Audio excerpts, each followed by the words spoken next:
অর্ধ গোলাকৃতি একটি বাটি তৈরি করতে 127.27 বর্গ সেন্টিমিটার পাত লেগেছে। বাটিটির মুখের ব্যাসের দৈর্ঘ্য হিসাব করে লিখি।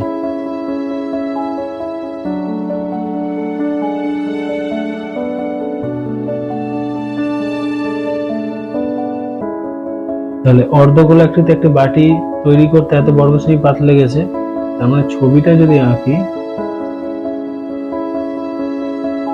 এই অর্ধ গোলাকৃতি একটি বাটি, এই বাটিটা আমাকে কিন্তু নিরেট বলেনি, সেই জন্য যে এত বর্গ সেন্টিমিটার পাত লেগেছে তার মানে অ্যাকচুয়ালি এটা বক্রতলটাই বোঝাবে। তাহলে একটি কোনো অর্ধগোলকের বক্রতলের যে ক্ষেত্রফল যেটা হবে সেটাই এখানে ফর্মুলা অ্যাপ্লাই হবে। উপরের সমতল যেটা, এই সমতলটা হবে না। সমতল কখন হতো? যখন হতো নিরেট। নিরেট বলেনি এখানে, তার মানে এখানে শুধু বক্রতলের সূত্রটাই প্রয়োগ হবে।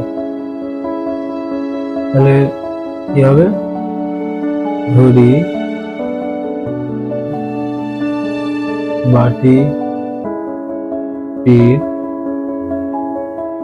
মুখের ব্যাসার্ধ সমান 8 সেন্টিমিটার। সুতরাং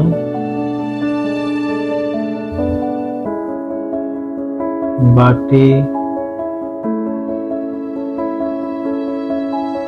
তৈরি করতে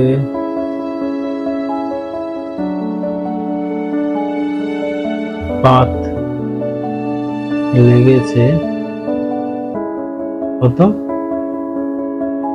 তাহলে একটি অর্ধগোলকের বক্রতলের ক্ষেত্রফলের সূত্র কি হবে? 2πr² বর্গ সেমি। তাহলে প্রশ্ন মতে 2πr² সমান কত? 127.27।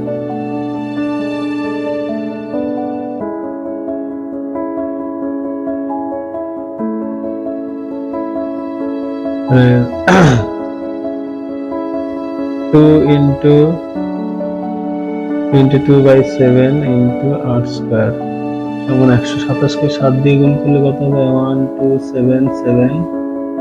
449 9 হাতে 4, 7 দিয়ে 14 4 18 8 হাতে 1, 7 1 7 8, 2 যোগ করলে 891/7।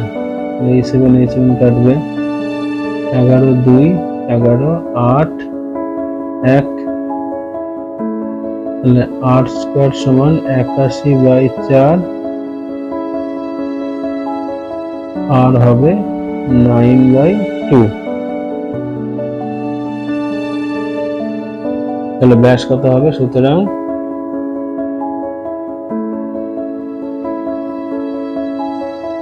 বাটিটির মুখের ব্যাস সমান 2 গুণ 9 সমান 9 সেন্টিমিটার। কারণ ব্যাসার্ধ ধরেছিলাম, ব্যাসার্ধকে 2 দিয়ে গুণ করলে ব্যাস হয়। তো এই জায়গাটা একটু ভুল হওয়ার চান্স থাকে। যেরকম প্রশ্ন তা সেরকম উত্তর। যদি ব্যাসার্ধ বের করতে বলতো তাহলে 9/2 হয়ে যেত, কিন্তু ব্যাসার্ধ চাইনি, ব্যাস চেয়েছে, ওই জন্য ব্যাসার্ধকে 2 দিয়ে গুণ করলে ব্যাস পেয়ে যাবো। ঠিক আছে, তাহলে এই প্রশ্নের উত্তর শেষ এখানে।